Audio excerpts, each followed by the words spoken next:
आप देख रहे हैं म्यूचुअल फंड हेल्पलाइन। मैं हूं स्वाति रायना। आज हमारे खास शो में हम आपके सवालों के जवाब देंगे और हमारे साथ इस वक्त जाने माने फाइनेंशियल प्लानर अमित कुकरेजा। अमित, आपका बहुत स्वागत है हमारे शो में। Thank you. तो म्यूचुअल फंड से जुड़े आपके तमाम सवालों के जवाब हम देंगे, लेकिन सबसे पहले जानना जरूरी है आज शेयर बाजार का हाल, और इसके लिए सीधे चलते हैं मेरे सहयोगी रजत देवगुन के पास। रजत, बताइए कैसा रहा आज मार्केट? जी बिल्कुल जबरदस्त एक्शन देखने को मिल रहा था और उम्मीद नहीं थी कि इतनी तेजी पकड़ेगा मार्केट, लेकिन हैरान कर दिया मार्केट ने। 80 पॉइंट्स की तेजी निफ्टी पे 10,850 के पार बंद हुआ आज के सत्र में। सेंसेक्स में 276 अंक। आज मुद्दा यही था कि अंतर्राष्ट्रीय क्यूज बहुत पॉजिटिव आए थे, उसका इंपैक्ट देखने को मिला इंडेक्स पे। बैंक निफ्टी ने तेजी पकड़ी तो ये 1% की तेजी आउटशाइन कर गया सभी इंडाइसेस को। बहुत ज्यादा तेजी देखने को मिल रही थी निफ्टी बैंक में, और आईटी स्टॉक्स का बोलबाला था क्योंकि अब टीसीएस के नतीजों पर सारा फोकस हो जाएगा। उससे पहले आज मिड कैप आईटी में जबरदस्त चाल देखने को मिली और हेक्सावेयर का शेयर तो आज जोरदार एक्शन में था। इसके अलावा निफ्टी के चढ़ने वाले Vedanta, yes bank, Asian paints और डॉक्टर रेड्डीज साबित हुए। यहां पर 2.5% 3.5% की तेजी बनती हुई नजर आई, लेकिन जो गिरावट थी उसमें था अल्ट्राटेक और टीसीएस। यहां पर कमजोरी देखने को मिल रही थी। टाइटन जैसी कंपनियां भी टूटती हुई नजर आई। आईटी शेयर्स आज एक्शन में थे। बैंकिंग शेयर्स की बारी थी आज। Karnataka, DCB bank, federal bank और सिंडिकेट जैसे स्टॉक्स चढ़ते हुए नजर आए। और फाइनेंशियल्स जिसमें बीएफ इन्वेस्टमेंट, एमएनएम फाइनेंशियल और मन्नापुरम की बारी थी। आज अच्छी तेजी रिलायंस ग्रुप ने भी पकड़ी, जिसमें रिलायंस कैपिटल में परसेंटेज के लिहाज से अच्छे रिटर्न्स मिले। आज एक और थीम थी मार्केट की, वो थी मुंबई बेस्ड कंस्ट्रक्शन और इंफ्रा से जुड़ी कंपनियां, क्योंकि जीवीके पार्क को फाइनेंशियल क्लोजर मिला है नवी मुंबई इंटरनेशनल एयरपोर्ट के लिए। ये स्टॉक चढ़ गया 4.5%। साथ साथ जयकॉप, रिलायंस इंडस्ट्रियल इंफ्रा और वालचंद नगर भी चढ़ते हुए नजर आए। फार्मा शेयर्स में इंडियोको रेमेडीज, ग्रैन्यूल्स और डॉक्टर रेड्डीज। तो आज अक्रॉस द बोर्ड खरीदारी देखने को मिल रही थी, और इसमें कुछ मिड कैप और स्मॉल कैप कैटेगरी के स्टॉक्स थे, जैसे कि Sterlite take, time techno, MOIL और पूर्वांकरा। ये कुछ ऐसे स्टॉक्स जहां पर आज एक्शन बहुत स्ट्रांग है, लेकिन अब रिजल्ट्स पे पूरा फोकस चले जाएगा।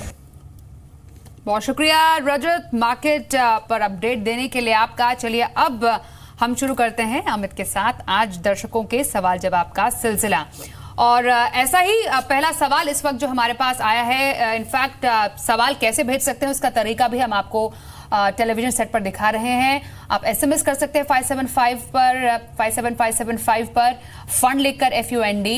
टोल फ्री नंबर है हमारा, उस पर कॉल कर सकते हैं, और एक और नंबर है उस पर कॉल करके आप अपना सवाल पूछ सकते हैं। पहले कॉलर से बात करते हैं। अभिषेक श्रीवास्तव इस वक्त हमारे साथ फोन लाइन पर है। अभिषेक जी, बहुत स्वागत है आपका हमारे शो में। कहां से हैं आप सर? सर मैम मैं बैंगलोर से बोल रहा हूँ। मैम अभिषेक बोल रहा हूँ। ओके, आपने अपना पोर्टफोलियो हमें भेजा है। कब से आपने इस निवेश की शुरुआत की है? मैम ये मैंने इसकी शुरुआत जनवरी 2018 से की है, और अभी 6 महीना हो गया है। तो अब मैं चाहता था कि एक बार आप इस पे राय दें कि कैसा पोर्टफोलियो है। ओके सर, एक बार बताइए, आपने जो है फंड्स चूज किए हैं खुद से किए हैं कि किसी एक्सपर्ट से राय ली आपने? मैंने खुद से ही चूज किए। मेरे कुछ दोस्त लोग ऑलरेडी म्यूचुअल फंड में इन्वेस्ट कर रहे हैं, और जो कि काफी 10-15 साल से निवेश कर रहे हैं। तो उन्होंने मुझे कुछ फंड्स बताए, तो मैंने उसके हिसाब से चूज किए। 8 फंड्स? मैम 8 फंड्स है आपके? नो मैम, 7 है। 7 फंड्स में अभी आपने निवेश किया हुआ, और आपने अपना जो गोल है वो भी डिफाइन किया है बड़ी बेटी के लिए।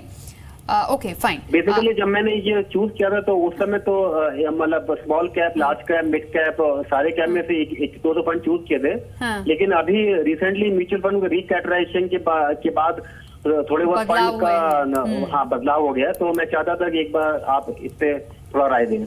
ठीक है। एक बेटी की शादी के लिए 25 लाख 20 साल में, 23 साल में दूसरी बेटी की शादी के लिए 25 लाख, रिटायरमेंट के लिए आपको 2 करोड़ का कॉर्पस इकट्ठा करना है। अमित, इनके जो फंड्स हैं, फंड्स में जितने इन्होंने पैसे लगा रखे हैं, आप बताइए कैसे हैं? इसका आंसर थोड़ा स्वाति थोड़ा लेंदी है। ओके, क्योंकि इनके सवाल के और भी कई पार्ट्स हैं। बहुत सारे पार्ट्स हैं। पहला जो सबसे डिफिकल्ट है वो मैं शुरू करना चाहता हूँ। इन्होंने म्यूचुअल फंड्स में जनवरी 2018 में शुरुआत की है, जो कि बुल मार्केट का पीक रहा है। आने वाले टाइम में इसके ऊपर ग्रोथ देखने के लिए इनको कम से कम 8-9 साल इन्वेस्टेड रहना पड़ेगा, specially in the equity funds. और जो फर्स्ट टाइम इन्वेस्टर होता है म्यूचुअल फंड्स में, इन इक्विटी फंड्स, उसको अपना नर्व को होल्ड करने का थोड़ा कैपेसिटी बिल्डअप करना पड़ेगा, क्योंकि मार्केट इसके ऊपर जाने में थोड़ा वॉलेटिलिटी से गुजरेगा। सो नंबर 1, इनको अपना इन्वेस्टर साइकोलॉजी कंट्रोल करना पड़ेगा। नंबर 2, जो चाइल्ड के रिटायरमेंट के गोल्स लिखते हैं वो इन्फ्लेशन एडजस्टेड काफ़ी लोग नहीं लिखते हैं। तो इन्होंने 25 लाख 20 ईयर्स में लिखा है, सेकेंड डॉटर के लिए 25 लाख 23 ईयर्स में लिखा है, थर्ड इनका रिटायरमेंट गोल है 2 करोड़ इन 23 ईयर्स। अगर इसको इन्फ्लेशन से एडजस्ट अगर हम इसी अमाउंट को एक्यूमुलेट करें तो इनको ज़्यादा SIP नहीं चाहिए, इनको चाहिए करीब 2500 रुपये की, 1600 रुपये की और 13,000 रुपये की। लेकिन मैं चाहता हूँ कि ये इन्फ्लेशन से एडजस्ट करे अपने कॉर्पस को। तो अगर यही अमाउंट जिन्होंने अभी लिखा है ये 3 गुना हो जाता है 20 साल में या 23 साल में और इनके गोल को फुलफिल करने में हेल्प करता है, तो इनकी SIP ट्रिपल होनी चाहिए। तो मतलब इनका टोटल SIP 7,500, 5,000 और 39,000 कुल मिला के करीब 52,500 का टोटल SIP होना चाहिए। इनका SIP ऑलरेडी 84,000 का चल रहा है, तो ये जितना इनको ज़रूरत है उससे ज़्यादा कर रहे हैं। तो जो इनकी अच्छी चीज़ है कि इनकी इन्वेस्टमेंट इनकी ज़रूरत से ज़्यादा चल रही है। इनका EPF कॉर्पस ऑलरेडी इनका रिटायरमेंट कॉर्पस को बिल्ड करने में हेल्प कर रहा है, लेकिन इनको फंड्स कंसोलिडेट कर देने चाहिए क्योंकि ये फर्स्ट टाइम इन्वेस्टर हैं। इनको म्यूचुअल फंड जो मिड कैप स्पेस में और स्मॉल कैप स्पेस में उनको बंद कर देने चाहिए, रिडीम ना करें, इन्वेस्टमेंट बंद कर दें। सिर्फ 3 या 4 फंड में कंसोलिडेटेड SIPs करते रहें, जो Mirae Asset emerging blue chip fund है, Mirae Asset India opportunity fund है, कोटक सेलेक्ट फोकस फंड है और Motilal Oswal focus multi cap 35 fund है। सिर्फ इस चारों में ही अपनी टोटल SIP अमाउंट को स्प्रेड कर दें और इसी में इन्वेस्टेड रहें और अपनी वॉलेटिलिटी को थोड़ा सा एब्जॉर्ब करने का कोशिश करें अगले 3 से 5 साल में। चलिए अभिषेक जी, आपको सलाह हमारे एक्सपर्ट ने दी है। ऑल द वेरी बेस्ट आपके फ्यूचर इन्वेस्टमेंट्स के लिए। अगले इनफैक्ट अगले कॉलर ने हमें अपना सवाल ईमेल पर भेजा है, विकास जी। इनका सवाल लेते हैं। इनकी उम्र 40 साल है, 2016 से म्यूचुअल फंड में ये निवेश कर रहे हैं और 5 फंड्स में 20,000 रुपए का इनका मासिक निवेश है। और जो फंड्स हैं वो अभी हम दिखा भी देंगे दर्शकों को कि कौन से फंड्स में इनका निवेश है।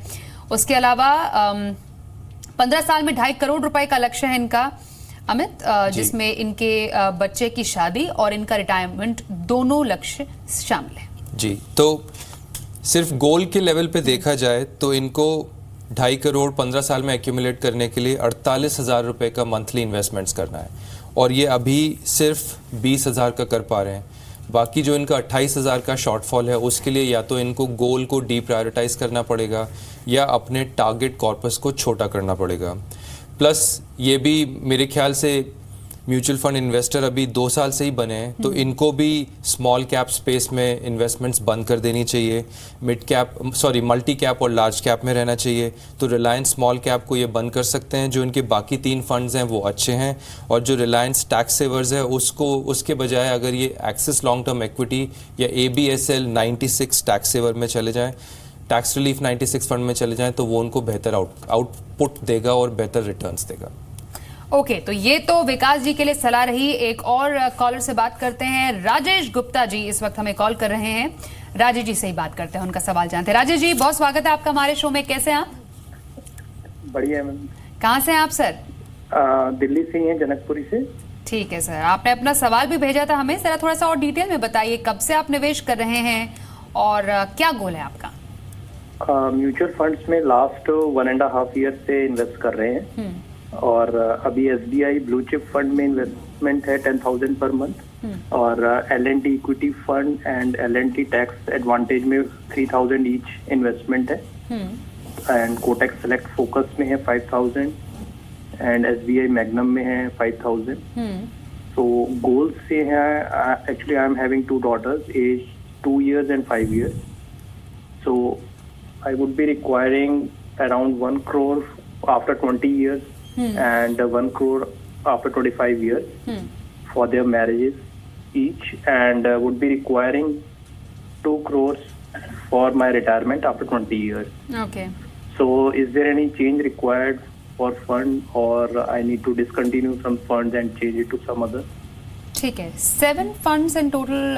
अमित, राजेश जी का ये जो निवेश है और उन्होंने गोल भी अच्छे से डिफाइन किए हैं। 41,000 इनका पर मंथ इन 6 फंड्स में निवेश भी है जी।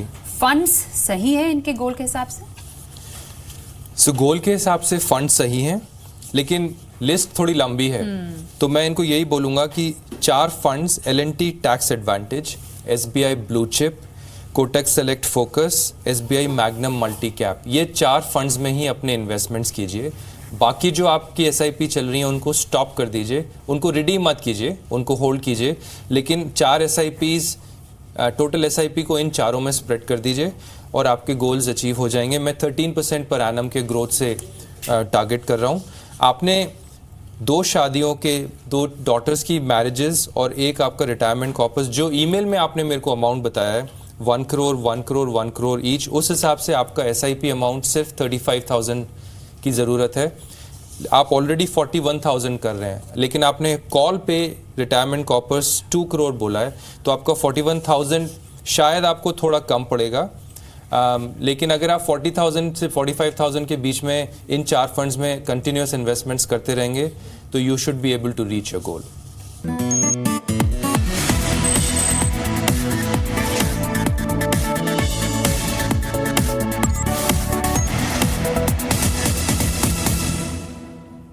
म्यूचुअल फंड हेल्पलाइन में अब अगले कॉलर से बात करते हैं। विनय यादव जी इस वक्त हमारे साथ फोन लाइन पर मौजूद हैं। विनय जी, आपका बहुत स्वागत है हमारे शो में। सर बताइए कहां से आप? थैंक यू मैम मैं लखनऊ से हूँ। ओके, बताइए क्या सवाल है आपका? मैम मैंने म्यूचुअल फंड्स में इन्वेस्ट किया है 3 फंड्स में, मोतीलाल ओसवाल मल्टी कैप 35 में 5 लाख, SBI ब्लू चिप में 5 लाख और कोटक सेलेक्ट फोकस जो अब स्टैंडर्ड मल्टी कैप हो गया है उसमें 5 लाख। ओके। और SIPs में SBI का स्मॉल कैप उसमें 5,000, HDFC मिड कैप अपॉर्चुनिटीज पे 4,000 और रिलायंस स्मॉल कैप में 2,000। तो मैम मुझे 10 से 15 साल में एक अच्छा कॉर्पस इकट्ठा करना है, जितना ज्यादा हो सके। 15 लाख रुपए आपका निवेश है। विनय, मैं जान सकती हूँ आपकी उम्र क्या है? Ma'am 22 years. और आप क्या काम करते हैं? मैम अभी तो मैं स्टूडेंट हूँ, पढ़ाई कर रहा हूँ। ओके। और आपका इतना भारी भरकम निवेश और लक्ष्य भी काफी महत्वाकांक्षी आपका लक्ष्य है। मैं इनफैक्ट अपने जो हमारे एक्सपर्ट है उन्हीं से जानूंगी। आप इनसे कुछ पूछना चाहते हैं? मतलब 22 साल की उम्र में इतना भारी भरकम निवेश एज ए स्टूडेंट इन्होंने किया है, that's quite surprising. What to say? नहीं, आई वांट टू अप्रिशिएट कि इनका गोल बहुत क्लियर है। ये 10 साल में 1 करोड़ एक्यूमुलेट कर सकते हैं अगर ये इस पैसे को संभाल के मॉनिटर करते हुए पोर्टफोलियो को ग्रो करें। ये करेंटली 11,000 रुपये का SIP कर रहे हैं। मैं विनय को बोलूँगा कि वो टारगेट करें कि वो अपने लाइफ का पहला करोड़ एक्यूमुलेट करें अपनी हार्ड अर्नड सेविंग से। जो इन्होंने अभी ऑलरेडी 15 लाख इन्वेस्ट कर दिए हैं और 11,000 की SIP की है, इसमें अगर ये 9,000 और ऐड कर दें और अपने SIP फिगर को 20,000 पर मंथ कर दें तो ये 10 साल में 1 करोड़ एक्यूमुलेट कर सकते हैं, जो फिर कंपाउंडिंग से बहुत जल्दी इनको बहुत वेल्थ को मल्टीप्लाई करने में हेल्प करेगा, चाहे वो 1 करोड़ के बाद इसमें कोई और इन्वेस्टमेंट ना करें। तो I must appreciate his focus to accumulate his large corpus so early in his life. Okay, all the very best Vinay आपके फ्यूचर प्लान्स के लिए। उम्मीद करते हैं इस इन्वेस्टमेंट के साथ आप करोड़ों की रकम जरूर इकट्ठा करें। All the very best. चलिए आगे एक और कॉलर से बात करते हैं। आशुतोष गर्ग जी इस वक्त हमारे साथ फोन लाइन पर है। आशुतोष जी, बहुत स्वागत है आपका। सर कहाँ से आप? जी नमस्कार, मैं मंडी धनौरा अमरोहा यूपी से बोल रहा हूँ। ओके सर, आपने सवाल भी हमें अपना भेजा है, जरा थोड़ा डिटेल में और बताइए हमें। एक्चुअली क्या है, मेरे मदर के पास 50 लाख के आसपास के कॉर्पस है। Actually that has come because of my father's demise last 2 months back. तो मुझे उनके लिए, शी इज 9 years old अभी, तो उनके लिए मैं जो एक सेफेस्ट जो इन्वेस्टमेंट होता है अदर इन डेब्ट फंड और समथिंग, वो 5 से 8 साल के लिए मैं डालना चाहता हूँ। मैं उनके लिए बहुत ज्यादा रिस्क लेना नहीं चाहता, मतलब like small cap mid cap में बहुत ज्यादा नहीं डालना चाहता, क्योंकि क्या होता है कि उनका कॉर्पस उनको कब कहाँ जरूरत पड़ जाए तो वो उसको यूटिलाइज कर सके प्रॉपरली। एज सच उनका कुछ भी नहीं है, she is a government officer, state government officer. तो उनका 1 साल रिटायरमेंट का भी है एंड उनका आगे के जो भी खर्चे रहेंगे उनका पेंशन के साथ और अभी सैलरी के साथ भी चल सकता है। तो सर रिक्वायरमेंट कुछ नहीं है, गोल भी आप समझ सकते हैं, कुछ ऐसा कुछ नहीं है, but I am being a lone son, तो मुझे उनके लिए इन्वेस्टमेंट करना है on her graph. She don't know anything about mutual fund and all. Personally मुझे थोड़ा पता है, but I put in my mid caps and all, but मेरा risk taking capability is different and इनके लिए मैं डिफरेंट है, तो मैं उस बारे में थोड़ा जानना चाहता हूँ। आशुतोष जी, ये बहुत अच्छा ख्याल है आपका कि आप अपनी माँ को भी इस उम्र में म्यूचुअल फंड में SIP के जरिए निवेश कराना चाहते हैं। बाकी रहा सवाल कि क्या स्ट्रैटेजी रहे, किस तरीके से करें, वो आपको अमित बताएंगे। तो मैं आशुतोष को ये कहना चाहूँगा कि मदर की एज को ध्यान में रखते हुए हमें कैपिटल प्रोटेक्शन करना बहुत ज़रूरी है, क्योंकि मदर ऑलरेडी 30% टैक्स स्लैब में है, तो हमारे लिए टैक्स एफिशिएंसी उतनी ही ज़रूरत है जितना कैपिटल प्रोटेक्शन। इनके लिए बेस्ट रिकमेंडेशन मेरे पॉइंट ऑफ व्यू से होगा डेट फंड्स। ये डेट फंड्स में अगर पैसा डायरेक्ट प्लान में ग्रोथ ऑप्शन में इन्वेस्ट करेंगे, ये 50 लाख को लमसम 3 या 4 डेट फंड्स में डाल सकते हैं, तो इनको टैक्स एफिशिएंसी भी मिल जाएगी अगर ये उसमें 3 साल तक इन्वेस्टेड रहते हैं, और इनको कंपाउंडिंग का बेनिफिट भी मिल जाएगा, और इनका जो टैक्स डिफरमेंट है जिसमें इनको 30% टैक्स नहीं देना पड़ेगा ऑन अनरियलाइज गेन्स, वो भी पॉसिबल है। तो आशुतोष को मैं बोलूँगा कि इक्विटी फंड्स का फ्लेवर नहीं ऐड करें, क्योंकि ये उनकी मदर का पोर्टफोलियो है, और Kotak low duration, Franklin India low duration, life corporate bond fund, इन तीनों फंड म्यूचुअल फंड स्कीम्स के डायरेक्ट प्लान ग्रोथ ऑप्शन में अगर ये इक्वल प्रोपोर्शन में भी पैसे इन्वेस्ट कर दें अगले 5 साल के लिए, इनको काफ़ी अच्छा इंडेक्सेशन, टैक्स एफिशिएंसी और कंपाउंडिंग ग्रोथ का बेनिफिट मिल जाएगा, जो डेफिनेटली मुझे लगता है फिक्स्ड डिपॉजिट के रिटर्न को बीट करेगा और पोस्ट टैक्स रिटर्न को भी काफ़ी अच्छा नंबर प्रोड्यूस करके देगा इनके। इनफैक्ट एक और सवाल हमारे एक दर्शक लिख रहे हैं बिजनौर से, कुंवरपाल सिंह अमित, की म्यूचुअल फंड में कंपाउंड इंटरेस्ट कैसे काम करता है? देखिए, कंपाउंड इंटरेस्ट हर इन्वेस्टमेंट में वैसे ही काम करता है जैसे किसी भी स्कीम में वो ऑपरेट करता है। आपको बस ये ध्यान रखना है कि जो आपने पैसा इन्वेस्ट किया है उसमें से आप विड्रॉ नहीं कर रहे हैं। जो भी इंटरेस्ट की एक्यूमुलेशन होती है वो आपको फर्दर इंटरेस्ट की एक्यूमुलेशन देती है। तो एक तो आपको प्रिंसिपल पे इंटरेस्ट मिलता है और एक आपको इंटरेस्ट पे इंटरेस्ट मिलता है। तो कंपाउंडिंग की पावर जो होती है बहुत ज्यादा इंपॉर्टेंट हो जाती है, स्पेशली अगर आपका होल्डिंग पीरियड 10 साल, 15 साल, 20 साल का होता है।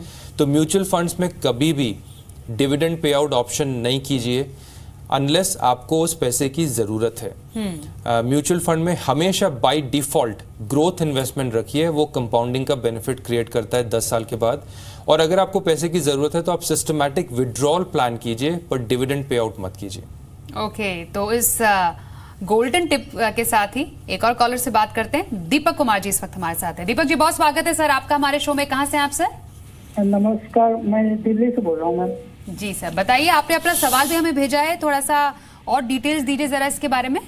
ओके, मैंने 2013 में खरीदा था, लिया था ICICI प्रू वेल्थ बिल्डर 2।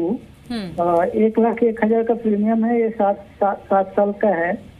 और मेरे पास और म्यूचुअल फंड में मैं 50,000 ईयरली करता हूँ ELSS में। हेलो जी जी सर, सुन पा रहे हैं। तो और मेरे पास 1 करोड़ का टर्म इंश्योरेंस भी मैंने बाद में लिया था। तो मुझे पता करना था कि क्या मैं इस जो मेरा यूलिप प्लान है उसको मैं सरेंडर करके और म्यूचुअल फंड में डाल सकता हूँ क्या?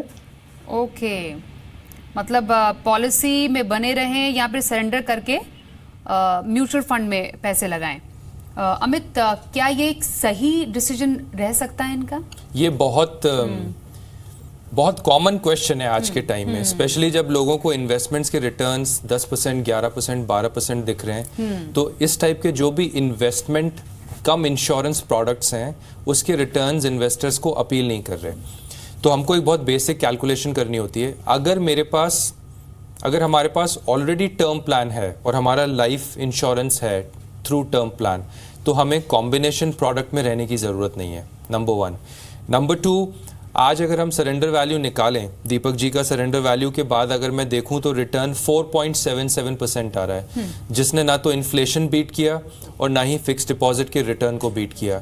तो अगर वो आज सरेंडर करके इस पैसे को प्योर इन्वेस्टमेंट स्कीम में ले जाते हैं और डेट फंड में भी इन्वेस्ट कर लेते हैं 8% या 9% पे, तो इनको पोस्ट टैक्स रिटर्न काफ़ी अच्छा मिल सकता है, जो इन्फ्लेशन बीटिंग भी हो सकता है। तो अगर इनका टर्म प्लान है जो कि ये बोल रहे हैं, तो इसमें एग्जिट करना प्रैक्टिकल डिसीजन रहेगा। इनको टैक्स एग्जेम्पशन चेक करना पड़ेगा। अगर इनका प्रीमियम सम एश्योर्ड का 1/10 वैल्यू से कम है पर एनम जो इन्होंने प्रीमियम दिया है, तो इनका सारा सरेंडर वैल्यू टैक्स एग्जेम्प्ट है। और अगर वो 10% से ज़्यादा है तो ये अपने सीए से कंसल्ट करें, हो सकता है वो टैक्स एग्जेम्प्ट हो, पर क्योंकि ये 5-6 साल से पॉलिसी होल्ड कर रहे हैं, मोस्ट लाइकली ये टैक्स एग्जेम्प्ट सरेंडर वैल्यू होगी, जो ये प्योर इन्वेस्टमेंट प्रोडक्ट में ले जाके बेटर रिटर्न्स जनरेट कर सकते हैं। ओके, चलिए Deepak ji, all the very best आपके फ्यूचर इन्वेस्टमेंट के लिए, and thank you so much Amit हमारे साथ म्यूचुअल फंड हेल्पलाइन में आज जुड़ने के लिए और दर्शकों के सवाल के जवाब देने के लिए।